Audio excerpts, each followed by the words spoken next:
I just wanted to, first of all, get Yom to Chagai Gula, and the Rebbe said how the Gula of Youth Based Tammuz was a forerunner to the Gula Midas Vashlem. The Rebbe spoke a very interesting Sikha. It was in, I think it was Havshim Ches, Chukas. The Rebbe spoke it was very fundamental Sikha of how the Rebbe spoke about the Indian of Gula Midas Vashlem. What is the gather of that the future redemption is called a true and complete Gula. The Rebbe says that the Gula Mitzvah Shlema means that not one Yid will be lost in Golos. So the truth is it's a shtickle, a chiddush of the Rebbe, not a chiddush in a literal sense, but because if you look in classical sources, it would appear that some Jews will merit the Gula, some Jews won't. But that's not the Rebbe's been mechadish. The Rebbe very much emphasizes, particularly at this point in history, every single Yid.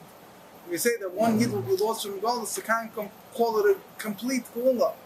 The same thing, you can't call it a true Gula. True Gula means that everything, that the etzem of everything is redeemed and revealed. So the Rebbe spoke a whole interesting Sikha, how Yud-based Tammuz was also me'ein of that, because Yud-based Tammuz was connected with every single Yid.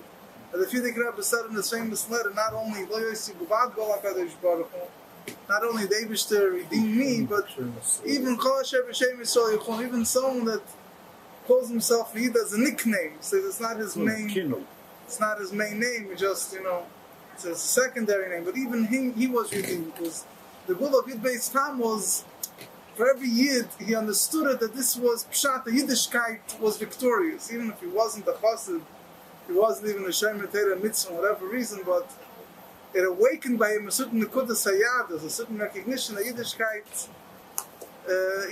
won. And it was Mo'ir his Neshama. So what the Rebbe says speaks a connection how Yid-based Gimel Tam was already in the ain of a true and complete Gula that every Yid was redeemed. And getting back to the Indian we discussed last week, I wanted to just actually quote the Sikha I was speaking last week.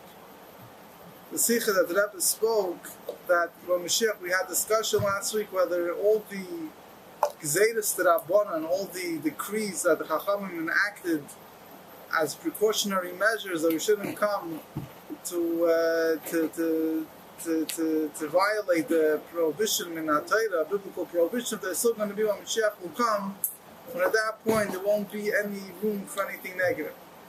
So, as I discussed, there's many different points to look at it, there's many different angles and perspectives involved. There's one Sikha over here, this is Shabbos Parsha Savi Tavshin Mem Tes. The Rebbe says that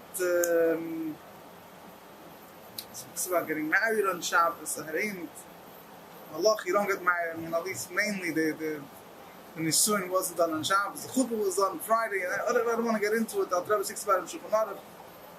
But the Rebbe says a lot that the reason you don't get married is Mishum Shavuos.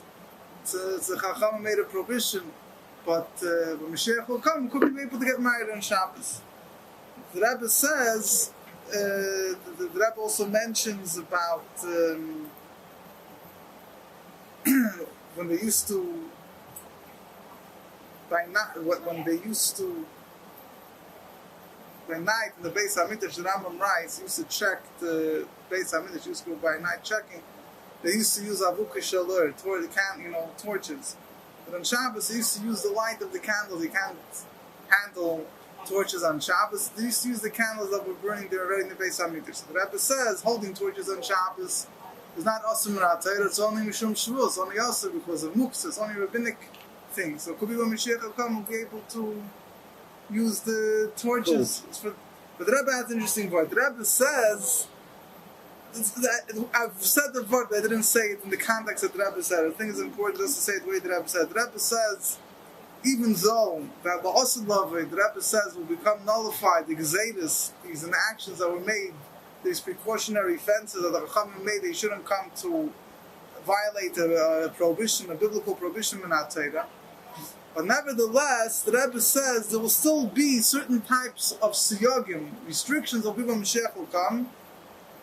Those types of siyagim, those types of restrictions that are not there in order to provide protection. You shouldn't come to a negative thing. The Rebbe brings, for example, this particular discussion of watching the Beis HaMikdash.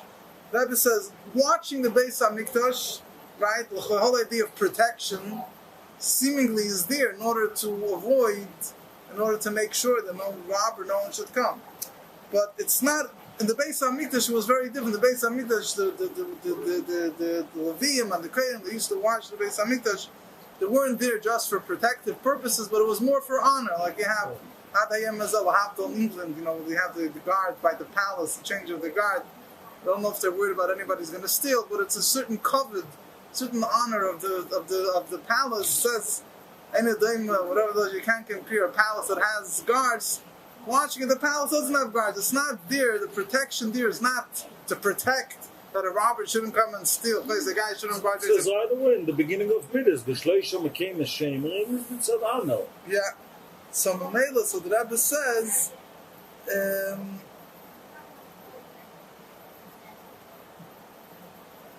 it goes into different. The bottom line is that the Rebbe says also making sure that some it's not a kohen doesn't go in the Beis HaMikdash. It's not a protection that's necessarily connected with a negative thing, but it's connected with a positive thing. Because Be'etzim a Yid, like no different idea, they want to go. So the fact that you're holding them back is trying to, make sure that they do the Avodah Hashem in the right way. It's not necessarily looked necessarily as a negative thing.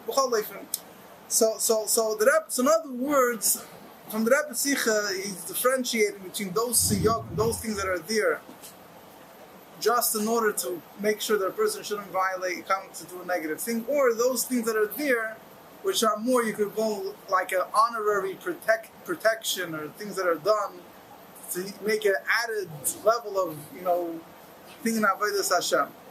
So that was what the Rebbe said. Based on this, I already ventured, this was already on my own, saying that it could be, like from the way it's matched from certain places, a certain siyagim will remain, it could be that also by there, even though seemingly on the outside, it seems that these things are more as a protection, shouldn't come to do a sin, it could be that Moshiach will come, will say they'll still remain, it's not going to be so much, it won't be emphasized so much that it's there to protect them from a negative thing, but it's more as a, as this added special, it's a higher level of Avodas Hashem. Aber bottom line, it's menitzen der Avuk ist sie nicht. Ich meine, and so you look at it, I guess. Nicht für the negative, but the positive. Von dem kannst nicht da sein, wie sie sein. No, you brought it up the question. The Rebbe's mashmeh that it could be, will be. Rebbe Dalmo gesagt, als the second by Moshiach, It's a general question. Die alle Chokes, die alle Gzeres, und die alle Sachen, like Bossereif, die ganze Bossereif ist doch noch mit Zeit der Chash. Und noch Kohen, wohl die Beis HaMikdash, the Klal. I'll ask you another question. You have many Minhagei Yisrael. Minhagei Yisrael became part of Torah. HaKafis doesn't say in the Torah, doesn't say in the Mishnah. It's Minhag Yisrael. Yeah, but the Rebbe says that those things that the Yidden took upon themselves on their own has even a higher shayrish. Even like the same way that the Chachamim, the Gemara says, Medrash says, that the words of the Chachamim are even stricter than the words of Torah. So Minhag Yisrael is very high. The Moshiach will come, the Minhagim will also remain, right? So, whatever I'm saying, it's I don't. The different in different places it's mashma zay, different places mashma zay. V'chulu. It's hard to know. Yeah. Yeah, but the pashtus is smidazay. There are certain things in the expression of affection of as a person could stand and which as I appreciates the simkas kabbalas hatema, and it's a new tale again. It's min atzmei korokit. It's tanzach for the That's the level of dancing, the minhagim of simkas teva. Just a tirche go. Stay home and go to sleep. So let's say you have you that for him, he wants to be so careful from something. Not that he's afraid he's doing this. He's not eating chicken with milk, so he shouldn't come and eat animal meat. But he's doing it because Because he wants to add. Yes, so you have Beis Shammai. It says the lost law will be like Beis Shammai. So it's all the chumras that we don't do today. So Hershel lost the law, we will do all those chumras, right? As the Moshiach will come, everyone be on the level, will be able to be mevader. The Rebbe explains. The Alter Rebbe explains in Tanya. Yeah, but the halacha. The Rebbe speaks the Sikha, Shavuos, Nanam, of Terech Hadasha, but then we'll be able to be Mevader, even the Daka Sarah, we'll be able to add those chumras, because now we don't have the koyach, to deal with the more finer levels, refined levels of bad. We have to use Hillel's approach, which is more chesed, but also every Jew will be able. So what does that mean again? And then the Rebbe has a whole Sikha. It's connected. What will be the role of mitzvah Lo Yisaseh when Moshiach will come? And the Tanya that Rebbe speaks about it. And there's explained the whole idea of Lo Yisaseh. There's no klip in the world. What's the Lo Yisaseh? And it's explained with Chassidus that the Lo Yisaseh is Gvuras Kedoshis. It's a spiritual level of Gvura, restriction of even higher. Yeah, it's even higher than Chesed, but it's not necessarily that it could only because there's a klipa. You're not allowed to eat. Yeah. Fat, forbidden fats causes klipa. So I'm saying there's multiple, there's when Moshiach will come, the whole Torah mitzvah will be dealt within a whole new dimension. So, what if first question is also, how can you understand? Take a person, explain 100 years ago, a person, Muslim of internet. It's like what they say that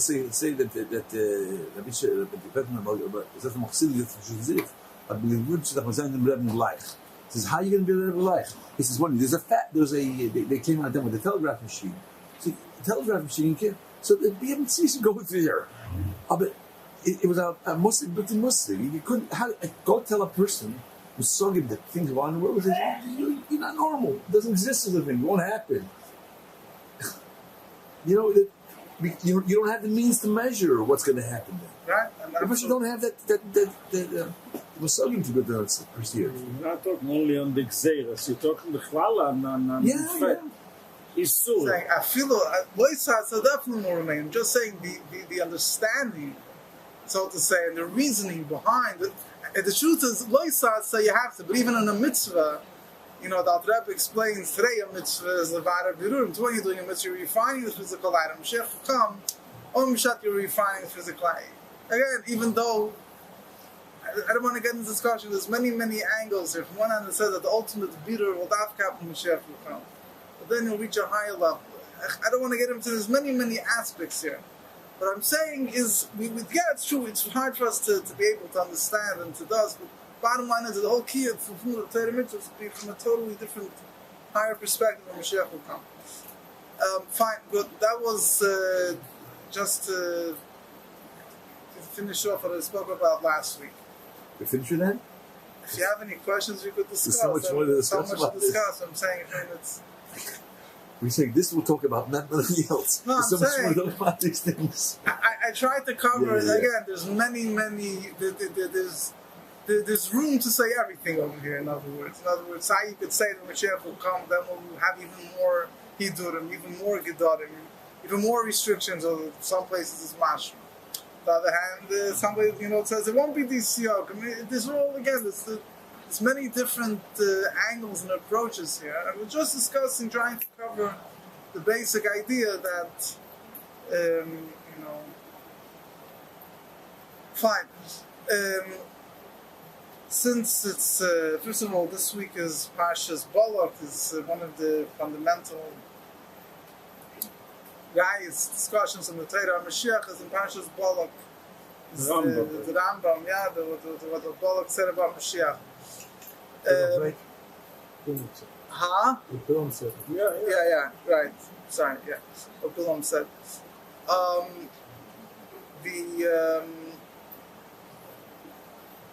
wanted to discuss, how we start discussing is what the Rebbe spoke many times regarding the building of the Beis HaMikdash. It's going to happen through Mashiach, will come from heaven, come in Hashemayim. So let's discuss some of the points. A lot to discuss over here.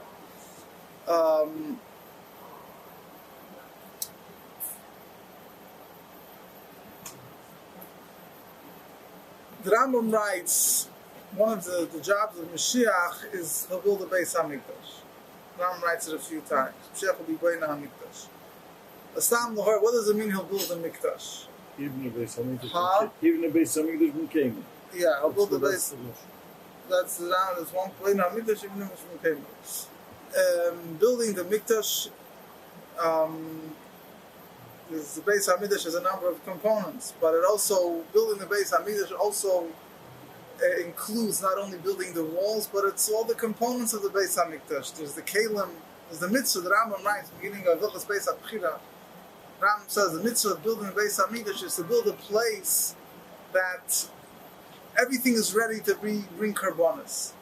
So the building of the Beis HaMikdash, according to the Rambam, is a mitzvah which includes everything, not just building the walls, but making the menorah, let's say, making the shulchan, making the vessels, all part of the mitzvah of the binyan HaMikdash. So Chalak and Rebbe has a number of sichas that Rebbe discusses, at least that's the sheet of the Rambam. Other Gedolei Yisrael might have had a little bit of a variant approach on this.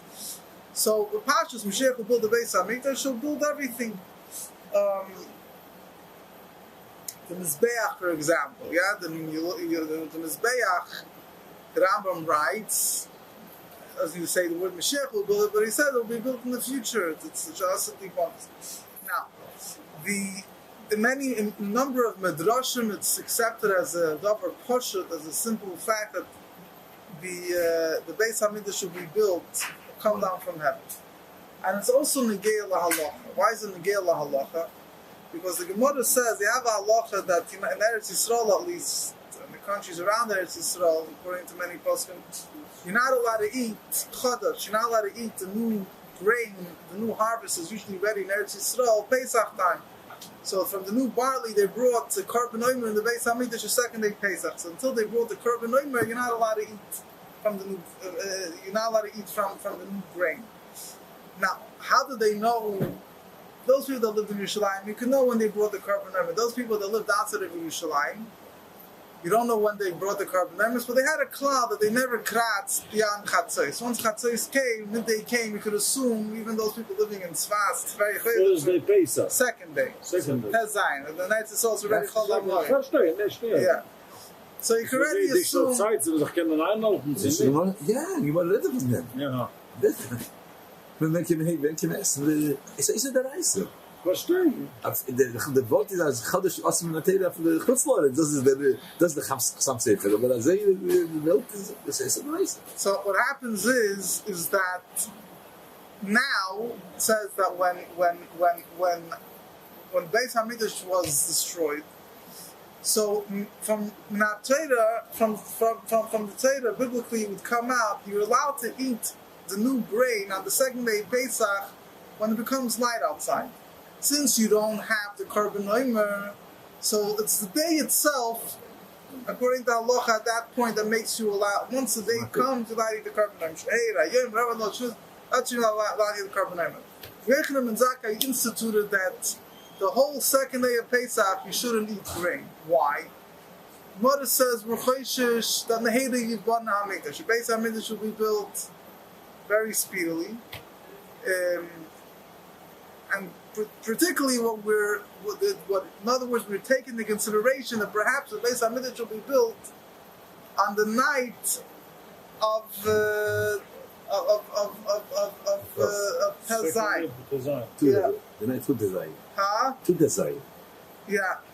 And Mela, what's going to happen is they're going to be busy setting up the whole place. And Mela, in other words, in what it's like this: if the Beis HaMikdash will be built, so fine. So at least say you shouldn't eat the korban omer until Chatzos, because never the Beis HaMikdash was built. They anyway always made sure to bring it by Chatzos. So even if you're taking into account the Beis HaMikdash might be built that day, so at least say that when Chatzos comes to Kriyah, so the Gemara says no, we're afraid it's going to be built mamish in the beginning of the day by night, whatever it might be. And they're not going to have time, they're going to have to set up shop, so they're going to have to bring it past Chatzos.